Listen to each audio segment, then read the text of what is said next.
Thanks to the support as a channel member, Kyle Mollix. Well, we've been here before a few times over the years. The second round of the FA Cup, one game away from the third round, and that potential big money away Premier League game that will solve all our financial problems. I think this is the fourth time now we've made it to this stage. We've never made it beyond it. Hopefully today's the day. Hello and welcome to part 94 of Wembley to Wembley. I'm Kevin. Coming up on today's episode, we have that big FA Cup second round tie at home against Bromley, who are in a promotion push in the division that we're trying not to get relegated from. So it's not going to be easy. We also face Stockport in the league, unless, of course, we draw against Bromley, in which case we'll do the replay for you. Since you were last with me, it's been more mixed results. We lost a few, drew one, won one. That's absolutely fine based on our goals for the season. We're still ahead of the Kev ratio. 25 points from 21 games. Really importantly for me as a Peterborough fan, not only in Northampton down in non-league, but we're now above Cambridge in the league as well, which is jolly nice. And Luton are clawing their way out of the problems that they were in earlier in the season, which is a little bit of a shame. I don't think we're going to see Luton get relegated this year. But you know what? We're not here to see Luton get relegated. We're here to see Wembley reach the third round of the FA Cup and get that all-important away game against Manchester United that I feel at this point that we're owed. Financially would be quite the difference maker. Although actually the finances involved in being this division seem to actually be sorting us out. We're not falling massively overdrawn like we normally do.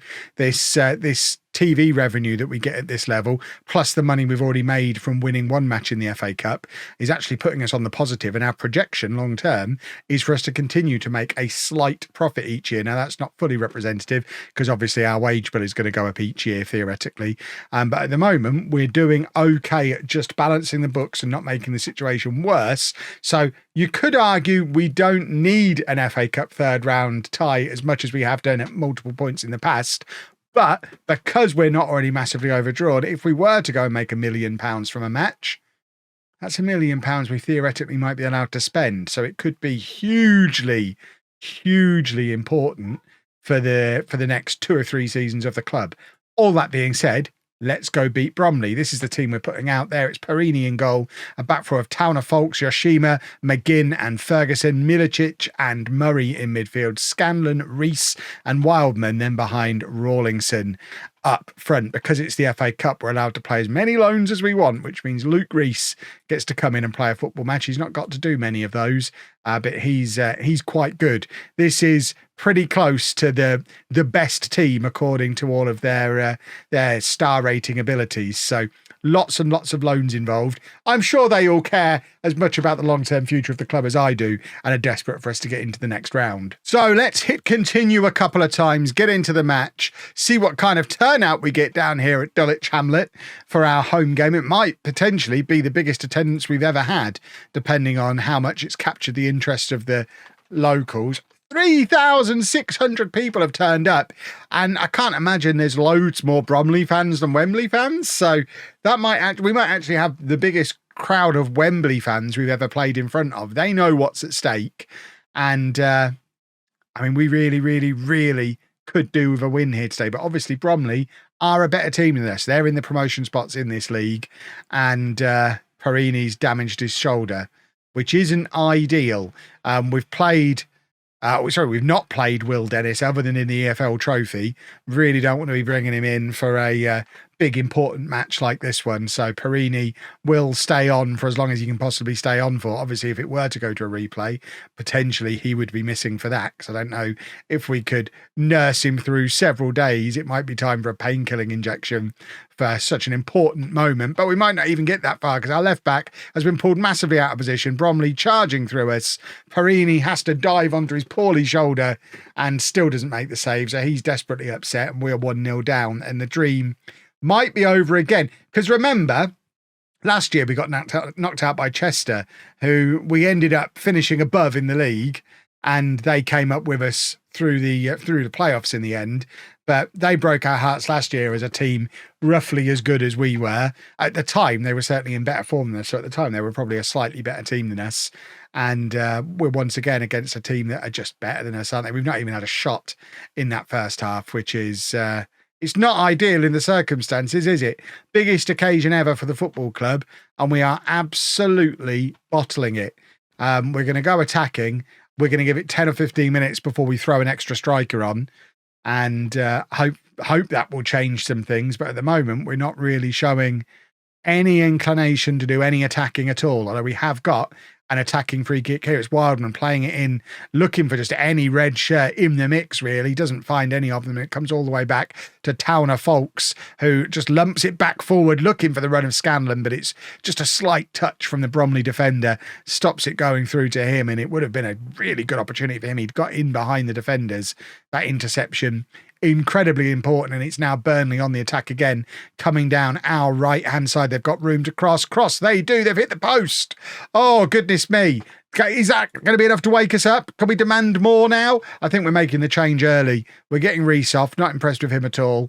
We're going to go to this version of the tactic, bring on Wally Muller and play these two this way round, go attacking, and hope that doing something a little bit different leads to a slightly different outcome to the one that we've been seeing so far, because we've created nothing. We've looked rubbish, but we now have two strikers on the pitch, and these two have played together a couple of times over the course of this season. They do look quite good as a partnership, and it's Wildman who's dropped deep into that gap that's now been vacated by the departing attacking midfielder, and Rawlinson can go out wide. Wildman with the cross, looking for Muller. He's in the area, and Wally Muller has scored within 2 minutes of being on the pitch.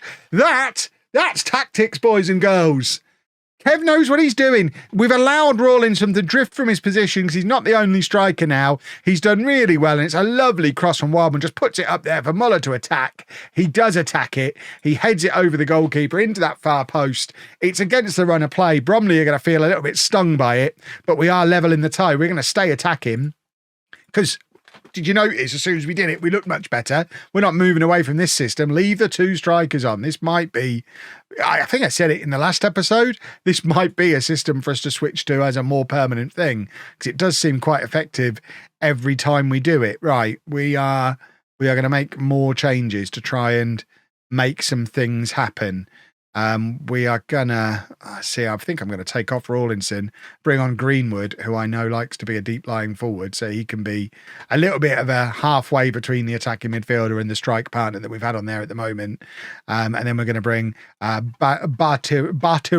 on at left back, and he's much more attack minded than Towner Folks is, and hopefully between the two of them they can muster something up for us. We are 20 minutes and 1 goal away from something we've never yet managed to achieve in the save. I'd very much like to do it now. Wildman needs to come off. Canavan's going to come on for him. We'll take off Murray. We'll bring Bailey on in the midfield. In fact, we'll leave Bailey as the playmaker. Why not? And continue attacking. Come on, boys. We must have one more in us. Who's got a winning goal for me? We need somebody to step up and be a hero. We've been much better in this second half. Bromley haven't really done anything at all in the second half, apart from this goal they're about to score. I said it ever so slightly too soon, but we've very much had the best of the second half according to the match stats. But unless we're going to clear this and go and score a goal, I spoke too soon. Very attacking, berate. It's an 89th minute winner for him. We've come that close to a potential payday. I don't want to see the replay. I suspect we're not going to get back into it, and it's all very, very sad. And we have to wait another year to try and solve our financial problems. If the first time, I wouldn't be at all surprised at this point, if the first time we get into the third round of the FA Cup is when we're in the Championship and we start there. We just seem to bottle it at this stage. I think that's 4 times now we've made it to this stage in the FA Cup. So lost to Bromley, lost to Chester, lost to Crawley, lost to Bristol Rovers when that was an epic cup run way back then. But that's 4 times we've made it to the second round and 4 times we've lost. The road to Wembley for this year is over. We're already out of the other 2 cups. Unless we can get there in the playoff final, eh? Wouldn't that be a thing? Go beat Stockport. Right, I keep threatening to do it, so we're going to do it against Stockport. We're going to switch to the 4-2-4. Rawlinson and Muller are going to start up front together with Scanlon and Kelleher out wide, Milicic and Bailey in midfield, and then a fairly standard-looking back 4 and goalkeeper Perini, not properly injured, so he can start. So that's fine. Stockport just above us in the league, I think. I am going to double check that. I'm pretty sure they were just above us. They are just above us in 9th place. 4 points ahead of us. So, see, Kelleher's injured immediately. This is the problem with both Scanlon and Kelleher. I love them both. They're my boys, but goodness me, are they both injury prone. Wildman's already had a long stretch in the team this year off the back of a Kelleher injury and then not getting Kelleher back into the team straight away because he didn't have match fitness. He just comes back and we've got to take him off again. Yeah, he wants to come off. He's pulled his groin. Wildman's on. Brilliant. Wildman is a frustration. He's certainly not as effective. He's not a match winner the way both Scanlon and Kelleher have the potential to be, but he is now on that right-hand side. It makes me a lot less excited about this system, to be honest. I need to make sure I don't write it off if it doesn't go well with this selection of personnel. So I think having the right wingers is pretty important. Although Wildman has got an assist. I knew what I was doing all along. It was all tactical. We were just trying to confuse Stockport, and Rawlinson nods it in at the far post. It's 1-0 to Wembley. And it's from a set piece as well. Goodness me, is it lovely to score from a set piece. Apologies if I look like a sweaty mess as well, boys and girls. I'm recording this about 2 weeks ago. Remember when it was really hot a couple of weeks ago? Because when this episode comes out, I think I'll have moved to my new house by then. This is going to be one of the last episodes in this office. Although the Pentagon was completely recorded in here, so you'll still see the office for another few weeks while we're waiting for the Pentagon to finish. But yeah, this is almost the end. I've been here 4 years.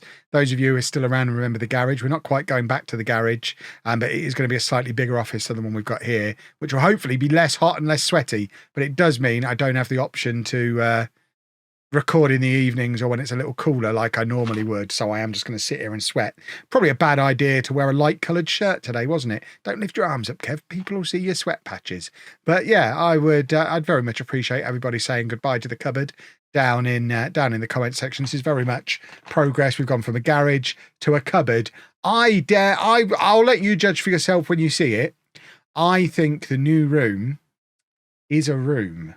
I think you can actually describe it as a room, which after nearly 10 years of creating YouTube content, it's the first time I've had something I could actually describe as a full room. You couldn't fit a bed in here, but I think this is actually a bedroom that I'm going to be working out of. So goodness me, we're going up in the world, boys and girls, and it's all thanks to your support. Everyone who bought those Wembley shirts earlier in the year, the money's been well spent. I sponsored a load of grown men's bums and got a new house with a bigger office. You're welcome, folks. Rawlinson plays it through to Muller. Doesn't get any further than that. That's not the Labadie, is it? From years ago. I don't think it is, because we're so far in the future it can't be. Plus he was a midfielder and this guy's a left back. But I do Toolbag, is that what we called him? I think it was Toolbag. I don't think it's Toolbag. But they're in here. Oh, that's wonderful defending from Yoshihama. But as we've seen so many times this season already, and it's so frustrating. We get somebody do a really good quality piece of defending and it counts for absolutely nothing. Almost to the point where I think they get penalised for giving the ball away. He comes across, last-ditch saving challenge, but it leads to a simple tap-in for the opposition because nobody else reacted quick enough. So yeah, Yoshihama, who makes the challenge, is now the lowest-rated defender because the game's penalised him for a misplaced pass that led to us conceding a goal. It's yet another example of the match engine not actually representing what the game wants to show us. The game has decided that Yoshihama is going to give the ball away and lead to a goal, and his rating gets penalised as a result of that. But that's not what the match engine shows us. The match engine shows us him doing something really good, but that's not actually what's happened. I'm not going to miss things like that in FM25. Now we're going to lose. Everything was going so well. Right, offside. Okay, let's do some encouragement while it's still level. Do we go attacking? I think we're going to go attacking. We're at home. We want to win matches. No more of this just clinging on for a point nonsense. That was first half of the season cowardice. That was when we were saving ourselves for a cup run.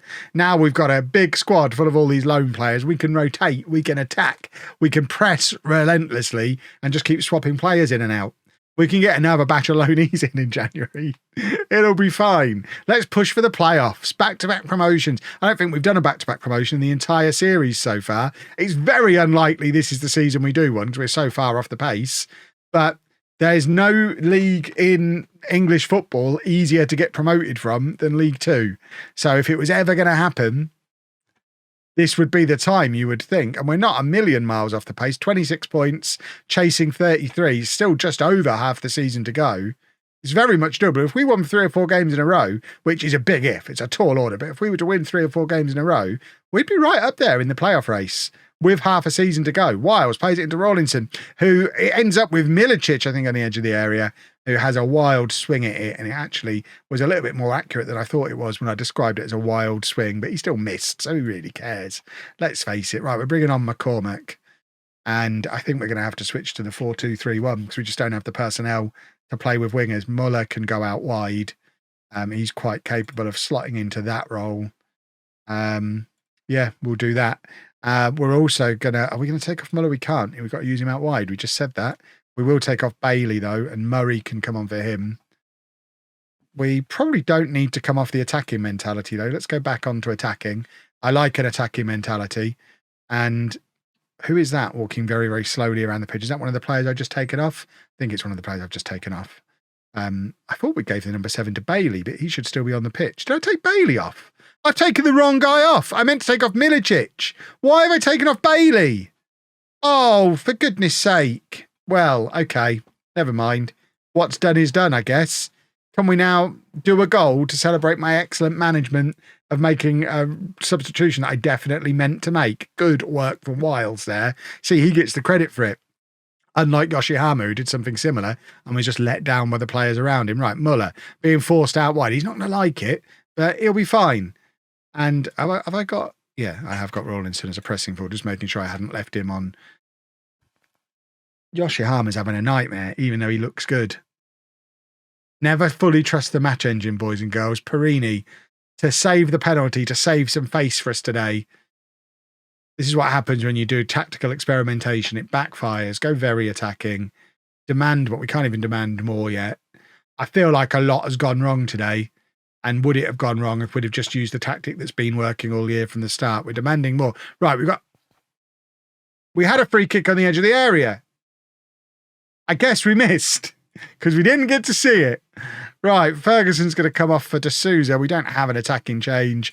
I guess we'll just bring on Shaibu, who I'm still a big fan of. He looks good every time he comes on, but I still can't find a way to squeeze him into the starting 11. Right, Yoshihama plays it forward to Bartiromo, whose name I still can't just have rolling naturally off the tongue. Muller dropping deep on the left-hand side. McCormack's been fouled there. That's a red card. Right, we've now got 10 minutes against 10 men. Come on, boys. Now is the time to go and grab us a point. Demand more again and get up there and do us an equaliser. Look at these Northern ruffians kicking us off the pitch today. Give them a points deduction for cheating. They're just kicking us. Bunch of rascals. Right, McCormack, such a heavy touch. Why? He's fresh on the pitch. He can't be tired. And now we've missed a header. Oh, it's chaos. Absolute chaos. And it's 3-1. And I don't feel like we deserve to lose like this today. Losing Keller early on wasn't ideal. But this has just been a capitulation in the second half. Yeah. There's a long way to go. No back-to-back promotions this year, folks. I almost worry that I might have too many players and I'm rotating a little bit too much. It might be good in January when half of these loans get recalled for not being used if we didn't go and bring in a load more. I know full well I probably will, but maybe having a tighter squad of like 18, 19 players like we've been used to. It's been a long time since I've had to rotate. I'm not sure I'm doing it very well. We shouldn't have lost today. That's so annoying. Right. We're going to get our heads down and play some league matches now. We've done a lot of episodes quite close together at the start of this season. It's been our first one in the league. We had the cup run, but I think we can now get through, possibly even towards the end of the January transfer window. I hope we're not going to be in any relegation threat. We're probably not going to get promoted. We don't need to string this season out. Let's get through to the end of January and see where we are then. If you've enjoyed that, please make sure you leave a nice big thumbs up on there for me. Subscribe to the channel for daily Football Manager videos. And thank you very much for watching.